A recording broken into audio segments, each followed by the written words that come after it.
اس بارے میں وہ بڑے پریشان بھی رہتے تھے اور اللہ سے معافی بھی مانگتے رہتے تھے کہ ہم نے روزوں کی راتوں میں یہ عمل کر لیا، تعلقات زن و شو قائم کر لیے، لیکن انہیں یہ پتہ نہیں تھا، کہ یہ یقین نہیں تھا، یہ پتہ نہیں تھا کہ راتوں کو اللہ تعالیٰ نے منع، مسلمانوں کے لیے راتوں کو روزہ نہیں ہے، مسلمانوں کے لیے صرف دن ہی دن میں روزہ ہے بس۔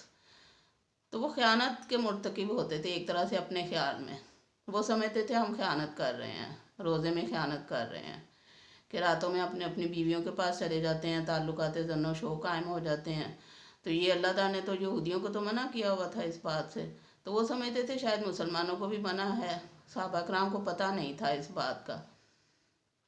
پھر یہ آیات نازل ہوئیں اور اللہ تعالیٰ نے انہیں تسلی دی کہ اُحِلَّ لَکُم، حلال کر دیا گیا ہے تمہارے لیے، لیلۃ الصیام، روزے کی رات میں، الرفث الی نسائکم، اپنی عورتوں کی طرف رغبت کرنا، کہ اللہ تعالیٰ نے تمہارے لیے روزوں کی راتوں میں اپنی بیویوں کے پاس جانا حلال کر دیا ہے، حلال کیا ہے۔ ہن لباس لکم وانتم لباس لہن، وہ تمہارے لیے لباس ہیں، تم ان کے لیے لباس ہو۔ تو لباس جو ہے وہ پردے کے لیے ہوتا ہے، مطلب مرد عورت کے لیے پردہ ہے، عورت مرد کے لیے پردہ ہے۔ اور علامہ اقبال نے اس کو بڑے اچھے الفاظ میں بیان کیا، نیب پردہ نہ تعلیم نئی ہو کہ پرانی، نسوانیت زن کا نگہباں ہے فقط مرد۔ مطلب مرد جو ہے وہ عورت کی باتوں کو چھپاتا ہے، عورت مرد کی باتوں کو۔ اب لباس اور جسم کے درمیان کوئی تیسری چیز نہیں ہوتی، اسی طرح اللہ تعالیٰ نے مرد اور عورت کو ایک دوسرے کا لباس قرار دیا ہے۔ اب وہ ان کے لیے پردہ اور ڈھال ہیں اور عورت مرد کے لیے، تو دونوں ایک دوسرے کی خفیہ باتوں کو، پوشیدہ باتوں کو دوسروں کے سامنے ظاہر نہیں کرتے۔ تو یہ اللہ تعالیٰ کا قرآن پاک میں حکم ہے مرد و عورت کے تعلقات کے بارے میں۔ اور ایک طرح سے کہتے ہیں جب نکاح کر لیتا ہے مرد تو وہ اللہ کی حفاظت میں آ جاتا ہے اور اپنا آدھا ایمان بچا لیتا ہے۔ شیطان اس دن افسوس کرتا ہے کہ ہائے اس نے مجھ سے آدھا ایمان بچا لیا۔ تو محسن کہا گیا ہے شادی شدہ کو، مطلب جو شادی شدہ ہوتا ہے وہ حفاظت کے قلعے میں آ جاتا ہے، شرم و حیا کے دائرے میں آ جاتا ہے۔ تو اس لیے مرد و عورت کا، میاں بیوی کا آپس کا تعلق روزوں کی راتوں میں بھی منع نہیں کیا اللہ تعالیٰ نے، کیونکہ یہ ایک فطری چیز ہے۔ پھر فرمایا عالم اللہ، عالمہ جانتا ہے اللہ، اللہ انکم بے شک تم تم ہو،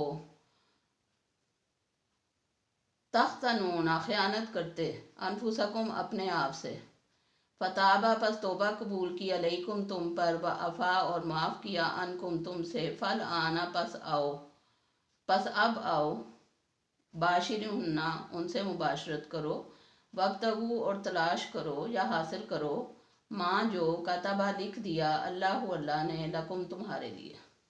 اب اللہ تعالیٰ فرما رہے ہیں کہ اللہ جانتا تھا کہ تم اپنے آپ سے خیانت کر رہے ہو، ظاہر ہے اللہ تو دلوں کی چھپی باتیں بھی جانتا ہے۔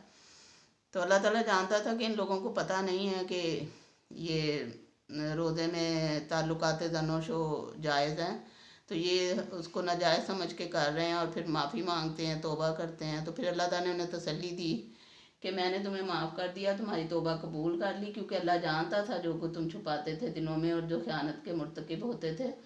اللہ تعالیٰ نے فرمایا کہ اب جائز حلال کر دیا گیا، اب آؤ اور مباشرت کرو، تعلقات زن و شو قائم کرو اور اللہ سے حاصل کرو جو اللہ نے تمہارے لیے لکھ دیا ہے۔ مطلب یہ کہ ماں کتب اللہ، جو اللہ نے تمہارے لیے لکھ دیا، مطلب اولاد جو تم چاہتے ہو، جو تم اللہ سے اولاد چاہتے ہو وہ حاصل کرو،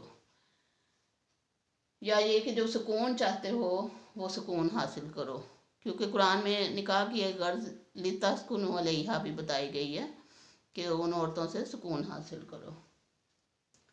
وَكُلُوا وَاشْرَبُوا، اور کھاؤ اور پیو، حتیٰ یہاں تک کہ یتبینہ ظاہر ہو جائے، لکم تمہارے لیے، الخیط الابیض سفید دھاری، من الخیط الاسود سیاہ دھاری سے، من الفجر صبح کی، فجر کی۔ تو اللہ تعالیٰ نے فرمایا کہ تم افطاری کے بعد سے لے کے صبح تک، فجر تک جو چاہو کھاؤ پیو، سحری کرو، سحری کرنے میں بھی ثواب ہے، نبی پاک صلی اللہ علیہ وسلم نے سحری کرنے کا حکم دیا ہے تو صبح فجر تک، جب تک رات کی سیاہ دھاری فجر کی پو پھٹنے تک کھاؤ پیو، اور اس کے بعد پھر روزہ رکھ لو۔ ثم اتموا الصیام الی اللیل، پھر پورا کرو روزے کو رات تک، مطلب مغرب تک۔ ولا تباشرہن، اور نہ مباشرت کرو ان سے، ان عورتوں سے، وانتم، اور تم عاکفون، اعتکاف میں ہو، فی المساجد، مساجد میں۔ اب روزوں میں آخری عشرہ ایسا آتا ہے جس میں مساجد میں مرد اعتکاف کرتے ہیں اور عورتیں گھروں میں اعتکاف کرتی ہیں یا مسجدوں میں۔ تو اعتکاف کے دوران اللہ تعالیٰ نے گھروں میں آنا منع کر دیا۔ اعتکاف میں پورا وقت ہم نے پورا ٹائم اللہ کے ساتھ سپینڈ کرنا ہوتا ہے۔ اعتکاف میں اللہ کا ذکر کرنا ہوتا ہے، قرآن پڑھنا ہوتا ہے، نوافل پڑھنے ہوتے ہیں، نمازیں پڑھنی ہوتی ہیں، اللہ کا ذکر کرنا ہوتا ہے۔ تو اعتکاف کی حالت میں اللہ تعالیٰ نے منع فرمایا کہ اعتکاف کی حالت میں تم گھروں میں نہ آؤ اور نہ مباشرت کرو۔ اعتکاف کی حالت میں ان 10 دنوں میں اجازت نہیں ہے۔ ہاں، گھر میں اگر تم ہو، روزے رکھ رہے ہو، اعتکاف کی حالت میں نہیں ہو، پھر جائز ہے، لیکن جب تم مسجدوں میں ہو اعتکاف کی حالت میں تو پھر تعلقات زن و شوہر جائز نہیں ہے۔ تلک حدود اللہ، یہ اللہ کی حدود ہیں، فلا تقربوہا، پس ان کے قریب بھی نہ جاؤ۔ اللہ تعالیٰ فرماتے ہیں یہ میری قائم کردہ حدود ہیں، ان کے قریب بھی نہ جاؤ۔ کذالک، اسی طرح، یبین، بیان کرتا ہے اللہ آیاتہ، ہی اپنی نشانیاں، للناس، لوگوں کے لیے، لعلہم، شاید کہ وہ یتقون، بچیں۔ اللہ تعالیٰ اسی طرح اپنی نشانیاں، اپنی آیات لوگوں پر واضح کرتا ہے تاکہ وہ بچیں، نافرمانی سے بچیں، پرہیز کریں، اللہ کی اطاعت میں رہیں۔ یہاں تک یہ روزے کی آیات مکمل ہوئیں۔ اب آگے اللہ تعالیٰ نے حلال و حرام کے بارے میں آیت دی ہے۔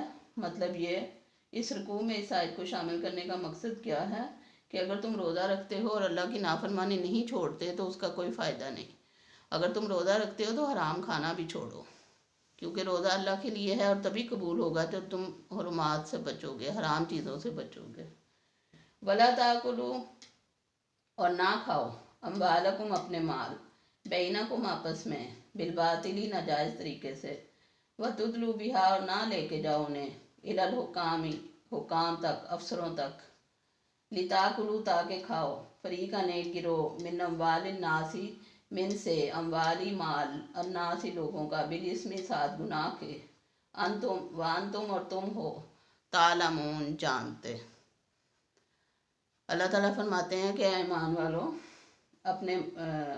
اپنے مال باطل طریقے سے نہ کھاؤ، آپس میں، مطلب ناجائز طریقے سے نہ کھاؤ، دوسروں کا مال نہ ہتھیاؤ، اور انہیں حکام کے پاس نہ لے کے جاؤ۔ مطلب یہ کہ تم رشوت کے طور پر نہ دو مال اپنا، تاکہ لوگوں کے مال گناہ سے تم ہڑپ کر جاؤ، کہ رشوت دے کے تم دوسروں کی زمین اپنے نام کروا لو، دوسروں کے مالوں پہ قبضہ کروا لو، وصیت چینج کروا لو، کچھ بھی غلط کام تم کرو دوسروں کے مال ہتھیانے کے لیے۔ اس بات سے اللہ تعالیٰ نے منع فرمایا کہ ایک طرف تم روزہ رکھتے ہو، اعتکاف کرتے ہو، تو دوسری طرف حرام مال سے بھی بچو۔ ہم دیکھتے ہیں کہ یہاں لوگ بینکوں سے سود لے لے کے اور حج پہ چلے جاتے ہیں، تو یہ چیز بھی مناسب نہیں ہے، کیونکہ اللہ تعالیٰ نے حرام سے کی گئی نیکی کو بھی قبول نہیں کیا۔ تو اللہ تعالیٰ نے فرمایا کہ اور نہ کھاؤ اپنے مال آپس میں ناجائز طریقے سے، اور ان کو حکام تک نہ لے جاؤ، یعنی رشوت نہ دو۔ آپ کو پتہ، نبی پاک صلی اللہ علیہ وسلم نے فرمایا تھا الراشی والمرتشی کلاہما فی النار، رشوت دینے والا اور لینے والا دونوں جہنمی ہیں۔ تو رشوت سے سختی سے منع کیا گیا، اور یہ آیت بھی اس آیت کی تفسیر میں وہ حدیث آتی ہے، تو اس آیت کی توثیق بھی اس حدیث سے ہوتی ہے۔ تو یہاں رشوت سے منع کیا گیا اور حرام کھانے سے، لِتَأْكُلُوا فَرِيقًا مِّنْ أَمْوَالِ النَّاسِ بِالْإِثْمِ وَأَنْتُمْ تَعْلَمُونَ، تاکہ لوگوں کے مال گناہ کے ساتھ نہ کھا جاؤ کہیں، رشوت دے کے اپنے لیے کوئی ان کے لوگوں کے مال نہ ہتھیاؤ، اور حالانکہ تم جانتے ہو کہ یہ غلط ہے، یہ ناجائز ہے۔ اللہ تعالیٰ ہمیں اللہ تعالیٰ کے حکموں پر عمل کرنے کی توفیق دے۔ وَمَا عَلَيْنَا إِلَّا الْبَلَاغُ۔ سبحانک اللہم و بحمدک، اشہد ان لا الہ الا انت، واستغفرک واتوب الیک۔ اللہ حافظ۔